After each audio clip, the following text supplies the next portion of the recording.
विधानसभा चुनाव में इस बार आपकी प्राथमिकताएं क्या होंगी? देखिए, विधानसभा चुनाव में देवास की जनता प्राथमिकता है मेरे लिए। देवास के लिए काम करना प्राथमिकता है मेरी। यही किया है और आगे भी यही करेंगे। चुनाव लड़ने का एक मुद्दा रहेगा, विकास और केवल विकास। इसके अलावा और कोई बात नहीं करेंगे हम। जब कांग्रेस अपने प्रत्याशी उतारेंगी तो प्रत्याशी को देखते हुए आपकी रणनीति जो है बदलेंगी? अब मैं कोई व्यक्ति विशेष को देख के रणनीति नहीं बदलने वाली हूँ। मेरे लिए विपक्ष विपक्ष है और विपक्ष को ध्यान में रखते हुए हमारी रणनीति तैयार है। विपक्ष को देखते हुए हमें कोई बदलाव नहीं करना है। विकास की बात हो रही है क्योंकि धार्मिक नगरी है, माता की टेकरी है, तो इसमें हम विकास की बात करें तो ये जो धार्मिक स्थल है इसके विकास में और इसमें और क्या ऐसा किया जाएगा जिससे ये और जो है अग्रसर होगा विकास में? देखिए, ये माँ चामुंडा, माँ तुलजा भवानी की नगरी कहलाती है। देवास धार्मिक आस्था का केंद्र है। इसमें अभी पिछले विगत कुछ वर्षों में हमने 2-4 करोड़ रुपए, 2 करोड़ 2 बार आए हैं और उसमें हमने ऊपर का सौंदर्यीकरण किया है। जन सहयोग के माध्यम से हमने चांदी का दरवाजे, दीवारें मढ़ी है माता जी के मंदिर की।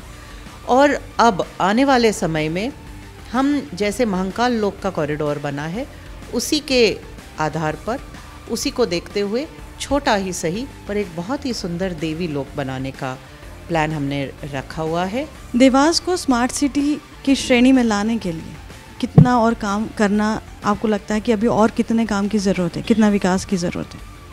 देखिए, स्वच्छता में हम पहले से बेहतर हमने रिज़ल्ट दिया है। स्वच्छ वायु प्रदूषण का जो टेस्ट होता है उसमें देवास नंबर 1 पे आया हुआ है, तो एक वो बहुत बड़ी उपलब्धि है। आपसे जानना चाहेंगे ऐसे कौन से कार्य हैं जो रह गए हैं और जिनके बिहाफ पर हम इस बार जो है चुनावी मैदान में होंगे? देखिए, जो रह गए हैं, एक रसूलपुर पर ओवरब्रिज बनना है। रसूलपुर चौराहे एक बहुत ही कंजेस्टेड ट्रैफिक की दृष्टि से है, वहाँ पे ओवरब्रिज बनना है। और उज्जैन चौराहे से लेके नागूखेड़ी चौराहे तक 4 लेन रास्ता बनना है। बीच में जो ओवरब्रिज आता है उसको भी 4 लेन बनाना है। रोज़गार पर जो है कितना ध्यान रहेगा? हमारी एक सीखो कमाओ योजना है। तो ये सीखो कमाओ योजना वो है जो बोलती है कि बच्चों को घोंसला बना के मत दो, उन्हें पंख दो। आप एक बार बच्चों को रास्ता दिखा दोगे और उस पर चलना सिखा दोगे तो बच्चे दौड़ेंगे भी। भारतीय जनता पार्टी की बात कर रहे हैं, आपसे जानना चाहेंगे कि क्या कारण है जिसकी वजह से विपक्ष जो है अभी तक अपने प्रत्याशियों के नाम खुलकर सामने नहीं ला पा रहे हैं? ये एक चीज़ आपसे जानना उनकी बात वो जाने, क्या कर रहे हैं, क्यों कर रहे हैं। आप भारतीय जनता पार्टी का कॉन्फिडेंस देखिए। हमारी 4 लिस्टें आ चुकी हैं और एक लिस्ट तो 1 महीना पहले आई, पहली लिस्ट तो 1 महीना पहले आ गई थी। तो ये हमारा कॉन्फिडेंस है। तो ये भारतीय जनता पार्टी है, आज की सदी की पार्टी है, फास्ट पेस्ड पार्टी है, जल्दी काम करना चाहती है, भावना है काम करने की। लेड बैक एटीट्यूड हमारे इसमें नहीं है। तो अभी आप सुन रहे थे मेरे साथ भारतीय जनता पार्टी से विधायक पद की प्रत्याशी गायत्री राजे पवार जी को। उन्होंने अपना पक्ष रखा कि किस तरह से वो जो है आने वाले विधानसभा चुनाव में उतरेंगे और किन मुद्दों पर जो है वो चुनावी मैदान में अपना पक्ष रखेंगी। मेरे साथ है जनता और जनता ही जनार्दन होती है। उनसे जानते हैं कि वो किस मत पर जो है इस बार का अपना मताधिकार जो है वो देने वाली हैं और सबसे बड़ी बात जो है वो किन मुद्दों पर जो है अपने प्रत्याशी को परखेंगी। सबसे पहले अपना नाम बताएं। मेरा नाम हारिस गजदर है। आपको क्या लगता है कि इस बार के विधानसभा चुनाव जो है वो किन मुद्दों पर होने चाहिए और प्रत्याशियों को किन मुद्दों पर जो है चुनाव लड़ना चाहिए? देखिए, देवास का जो मेन मुख्य मुद्दा है यहाँ का औद्योगिक विकास और विकास। आज से 25 साल पहले देवास को एक औद्योगिक नगरी के रूप में जाना जाता था, लेकिन बदकिस्मती से पिछले 20 साल से उस पर कोई ध्यान नहीं दिया गया।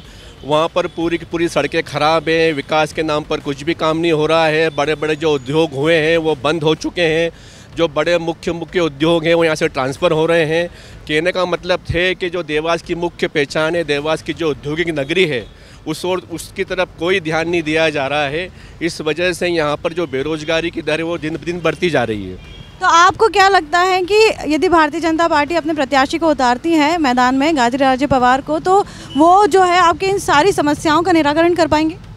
देखिए, जो भारतीय जनता पार्टी की जो घोषित प्रत्याशी है वो यहाँ से या उनके परिवार से काफ़ी लगभग 25-30 सालों से वो यहाँ का विधानसभा में वो कर रहे हैं, लेकिन बावजूद इसके यहाँ का जो मूलभूत विकास है वो अभी तक नहीं हो पाया है। देखिए, यहाँ पर जो है जनता है अपना पक्ष जरूर रखेंगी और भी लोग हैं, उनसे जानना चाहेंगे कि उनका क्या कहना है कि इस वक्त हम बात कर रहे हैं यहाँ के विकास की, संपूर्ण विकास की, देवास की। आपको क्या लगता है कि यदि भारतीय जनता पार्टी ने अपना जो उम्मीदवार उतारा है वो आपकी सारी जो समस्याएं हैं उनको ख़त्म कर पाएंगे, उनका निराकरण कर पाएंगे? मैं कहना चाहूँगा बीजेपी और कांग्रेस दोनों से ही विकास को लेकर आपने प्रश्न करा है, तो यहाँ पर सार्वजनिक उपयोग की जो ज़मीनें थी वो तकरीबन गायब हो चुकी है। जैसे शहर स्तरीय उद्यान होना चाहिए थे, तो एकमात्र उद्यान मल्हार स्मृति है, दूसरा स्टेडियम एक है जो कि जनसंख्या के अनुरूप नहीं है। वहीं भारतीय जनता पार्टी और कांग्रेस से मैं कहना चाहूँगा कि अभी वो अच्छी स्कीम्स लेके आए। भारतीय जनता पार्टी 1200 रुपये जो है हर महिला को दे रही है, कांग्रेस स्कीम लेके ये कि मैं 500 रुपये में टंकी देंगे, लेकिन मिडिल क्लास के लोगों की भारतीय जनता पार्टी और कांग्रेस ने चर्चा नहीं करी है। जैसे देवास में अगर हम देखेंगे तो प्राइवेट स्कूलों में, CBSE स्कूलों में अभी तकरीबन 22,000 बच्चे हैं। तो शासन अगर उनका वास्तविक फीस स्ट्रक्चर जो है सार्वजनिक करती है तो उन 22,000 पालकों को सीधा सा लाभ मिलेगा, क्योंकि निजी जो विद्यालय है वो है वास्तविक फ़ीस से ज़्यादा फीस ले रहे हैं, तो शासन का जो है खजाने पे इस पर बोझ नहीं पड़ेगा। तो बीजेपी और कांग्रेस ने दोनों ने वास्तविक फीस स्ट्रक्चर को सार्वजनिक करना चाहिए और मिडिल क्लास के लोगों को राहत देना चाहिए। बात हो रही है यहाँ पर शिक्षा की, हो रही है विकास की, हो रही है। आपको क्या लगता है कि अभी भी देवास में जो है विकास अधूरा है? देवास में विकास अधूरा नहीं है, पूर्ण रूप से सारा देवास का विकसित हो चुका है। जितनी भी सड़कें थी, जितने भी इमारतें, जितने भी फ्लाईओवर थे, सारे बन चुके हैं। जैसा कि अभी बताया किसी ने भी यहाँ पे तुरंत कि 35 साल से, तो 35 साल से इसलिए जनता वोट दे रही है कि हमने विकास करा है। माननीय गायत्री राजे पवार जी के नेतृत्व में वापस से हम कहीं विकास की ओर भी काम करेंगे, चुनाव बाद और करेंगे, और भारतीय जनता पार्टी ने प्रत्याशी जो चयन किया है वो भी कहने कि भारतीय जनता पार्टी 1 लाख पार से यहाँ से जाएगी। आपको क्या लगता है, जैसा कि आपके साथ वालों ने कहा कि भारतीय जनता पार्टी पे उन्हें पूरा विश्वास है और जो विकास कार्य बहुत कुछ हो चुका है। देखिए बात यहाँ चुनाव की हो रही है, आरोप प्रत्यारोप दोनों लगते रहेंगे। मुझे ऐसा लगता है कि जो है यहाँ माहौल थोड़ा गर्म हो रहा है, बजाय ये माहौल और गर्मा जाए हम चलते कहीं और उनसे जानते हैं कि वो जो है क्या चाहते हैं और किस तरह का जो है इस वक्त वो विकास चाहते हैं और किन मुद्दों पर जो है वो चुनाव में प्रत्याशियों को अपना मत देंगे। आप बताएं कि इस वक्त जो है काफ़ी गहमा गहमी हो गई पीछे बातचीत के दौरान। कुछ लोगों का कहना है कि विकास नहीं हुआ है, कुछ का कहना है कि चाहूँ और विकास हो रहा है। आपका क्या मानना है?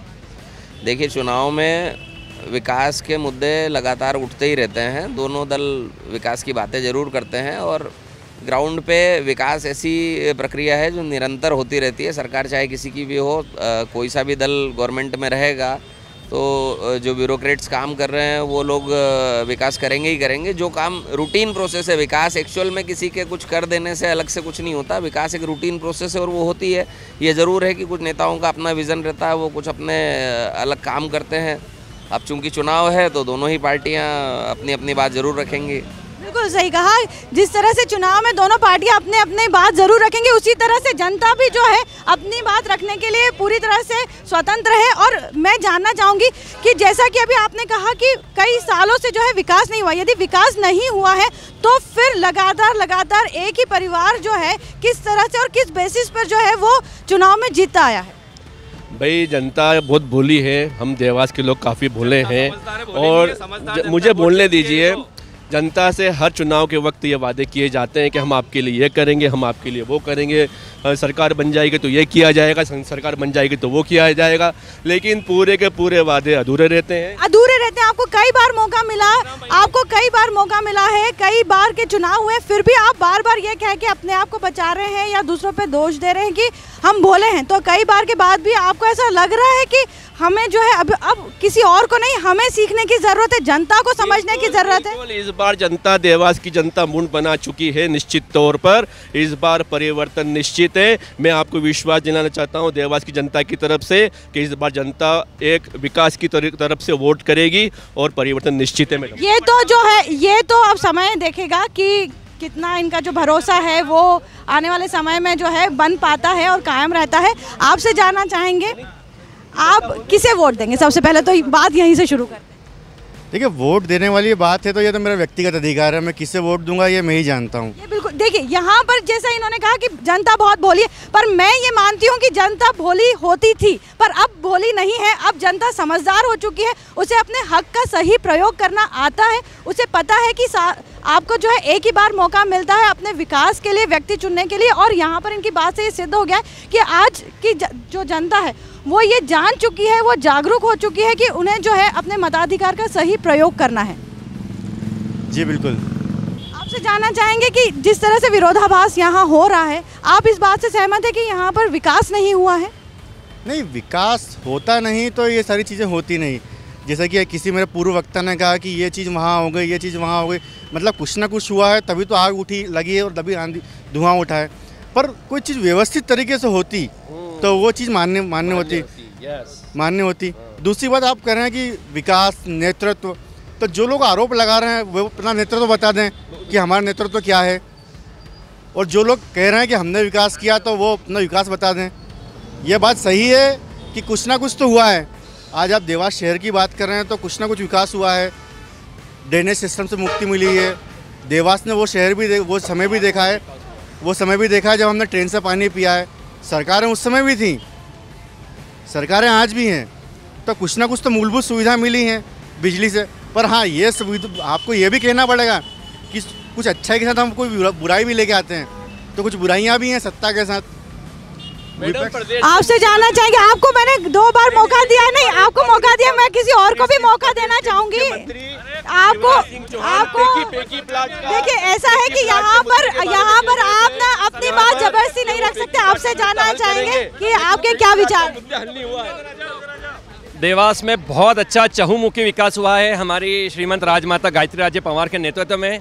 आप उद्योग जगत देख लो, तो आप इंडस्ट्री एरिया में जाकर देखिए कि देवास को मॉडल इंडस्ट्री एरिया का दर्जा दिया गया है पीतमपुर के बाद। सारी इंडस्ट्री एरिया में सब दूर रोडों का जाल बिछा हुआ है। आप चारों उधर बाईपास देख लो, सारे रोड बने हुए हैं। आप यहाँ से इंदौर जाते हैं तो आज आप 35 मिनट में इंदौर पहुँच जाते हैं। तो क्या विकास नहीं हुआ? ये कौन बोलता है विकास नहीं हुआ? चारों ओर विकास हो रहा है। अभी आप यहाँ से जाएंगे इंदौर तो ये ब्रिज बना हुआ है, तो ब्रिज देखिए आप, कितना सौंदर्यीकरण हुआ है। सिविल लाइन का चौड़ीकरण देखिए। भारतीय जनता पार्टी की सरकार बनेगी, निश्चित तौर पे बनेगी, और श्रीमंत गायत्री राजे पंवार देवास से विजय होगी। जिंदाबाद जिंदाबाद। यहाँ पर जैसे चुनावी जो माहौल है यहाँ पर बहुत तेज हो गया है, बहुत जो है गर्मा गया है। ये तो आपने यहाँ का माहौल देखकर ही समझ लिया है कि देवास में जो है राजनीति बहुत ही गर्माई हुई है। देखने वाली बात ये रहेगी कि आखिर ऊंट जो है वो किस करवट बैठेगा, जीत का जो झंडा है वो किसके हाथ में रहेगा, कौन जो है ये परचम लहराएगा। आपसे जानना चाहेंगे कि इस वक्त आपको क्या लगता है देवास में कितना विकास हुआ है? देवास में पिछले जब कांग्रेस शासन थी उसकी तुलना में देखा जाए तो बहुत अनेक विकास कार्य हुआ है। दिग्विजय शासनकाल में गड्ढे गड्ढे दिखते थे, आज आप देखेंगे कि हर जगह रोड, सड़क, नाली, बिजली, पूरी व्यवस्था है। और आदरणीय हमारे विधायक महोदय है गायत्री राजे पंवार जी के नेतृत्व में देवास शहर एक सिंगापुर की तर्ज पर निर्माण हो रहा है। आप देख रहे हैं कलेक्टर भवन नया बन रहा है, शंकरगढ़ पहाड़ी पर विकास चल रहा है, कलेक्ट्रेट भवन बन रहा है, अनेक मैं अभी गिनाने लगूंगा तो कम से कम आपको जो है आधा घंटा लग जाएगा, इतने विकास कार्य चल रहे हैं। और ये सिर्फ भाजपा के राज में संभव हुआ, शिवराज सिंह चौहान के नेतृत्व में संभव हुआ है। आपको नहीं लगता है कि अभी भी कुछ ऐसे काम हैं, ऐसे कुछ मुद्दे हैं जिन पर जो है यहाँ पर आने वाली सरकार को ध्यान देने की ज़रूरत है? बिल्कुल ध्यान देने की ज़रूरत है, लेकिन कई तरह से हमारा देवास जो है, पिछले 5 साल पहले जो देवास आया था और जो आज देवास आ रहा है, उसको कहीं ना कहीं विकास उसके सामने दिखता है। ऐसे कोई भी चीज़ नहीं है जो केंद्र से चालू हुई हो और यहाँ उसका ढंग से क्रियान्वयन नहीं हुआ हो। हर योजना, हर ज़रूरत का लाभ देवास को माननीय विधायक द्वारा दिया गया है और आगे भी दिया जाएगा। बावजूद इसके कुछ लोगों को जो है बहुत शिकायत है भारतीय जनता पार्टी से कि उन्होंने जो है सिर्फ केंद्र से जो है योजनाएं तो आई हैं पर उसका पूरा जो है क्रियान्वयन यहाँ नहीं हुआ है, वो सिर्फ फाइलों में ही दब के रह गई। उसके लिए आप क्या कहेंगे? ये मैडम विकास तो हुआ है देवास में, परंतु कुछ फाइलें दब कर रह गई है। जो एक 1975 की बृहत्कालीन परियोजना जो 656 करोड़ में कंप्लीट होने वाली थी देवास जिले के लिए, जो आज उसकी लागत 3750 करोड़ रुपए हो गई है, जो दिल्ली में आज भी फाइल बनकर लटकी पड़ी है। उसको पूर्ण होने की हम मांग करते हैं।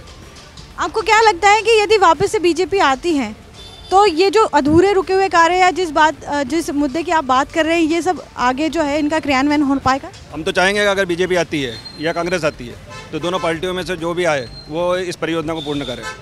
सबसे अच्छी बात यह है कि इन्हें यहाँ पर जो है जनता ने ये स्वीकार कर रखा है और ये जो है अपना पूरा मन बना रखा है कि हमें सिर्फ विकास चाहिए, पार्टी कोई भी हो। ये बड़ी अच्छी बात है कि कोई भी पार्टी का प्रत्याशी जीते, हमें विकास चाहिए और जो अधूरे काम है वो पूरे करना है।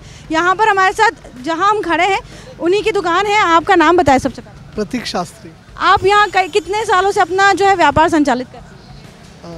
व्यापार मेरा नहीं है, मैं मेरे फ्रेंड है जिनके आके खड़ा हुआ और यहाँ पे करीब ये 15 साल से बहुत ही प्रतिष्ठित व्यापार है। आपको क्या लगता है कि ये जो एरिया है या हम सिर्फ इसी बात यहीं की बात करें तो यहाँ ऐसी कौन सी समस्याएं हैं जिनके लिए जो है विधायक या जो प्रत्याशी है उनको ध्यान देने की ज़रूरत है और आने वाले चुनाव में हम इसी मुद्दे पे जो है अपना वोट देंगे? पार्किंग की सुविधा, यहाँ पे इन लोगों के लिए पार्किंग की सुविधा नहीं है।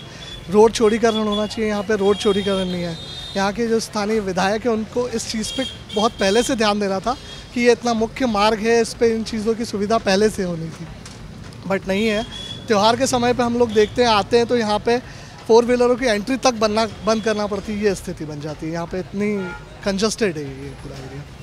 देखिए बहुत अच्छी बातें हैं और ये बहुत अच्छी बात होती भी है कि जब जनता को माइक दिया जाता है या जब उन्हें बोलने की स्वतंत्रता होती है तब वो खुलकर अपनी बात रखते हैं। और जिस तरह से मैंने यहाँ लोगों से बात की है, ये बात तो बहुत साफ तौर पे सामने आई है कि यहाँ पर जो देवास की जनता है वो अपने मुद्दों पर बहुत ही अच्छे तरीके से जो है कायम है। उन्हें जो है विकास चाहिए, चौड़ी सड़कें चाहिए, पार्किंग जो है सुचारू रूप से होनी चाहिए। पूरी जो पुरानी जो काम है जो अभी तक पेंडिंग पड़े हैं वो चाहते हैं कि उस पर काम हो। आप कुछ बोलेंगे इस पे? आप किसको वोट देंगे? सबसे पहले तो ये बताओ। मैं अपने गांव के बारे में बात करना चाह रही हूँ आपसे। गांव के लिए हम बाद में बात करेंगे क्योंकि अभी हम विधानसभा चुनाव की बात कर रहे हैं। इनसे भी हम बात करेंगे, ऐसा नहीं है कि हम किसी को भी जो है दरकिनार करेंगे, बराबर सबको मौका देंगे। पर यहाँ पर मुझे अच्छी बात लगी कि जो मतदाता है वो अपने विचारों को लेकर, अपने मताधिकार को लेकर बहुत सक्रिय है और सही उपयोग करने के प्रति जो है वो पूर्ण विश्वास के साथ इस बात के लिए तैयार है कि हम उसी को ही वोट देंगे जो हमारा विकास करेंगे। इस वक्त हम यहाँ पर आपसे लेते हैं इजाज़त। नमस्कार।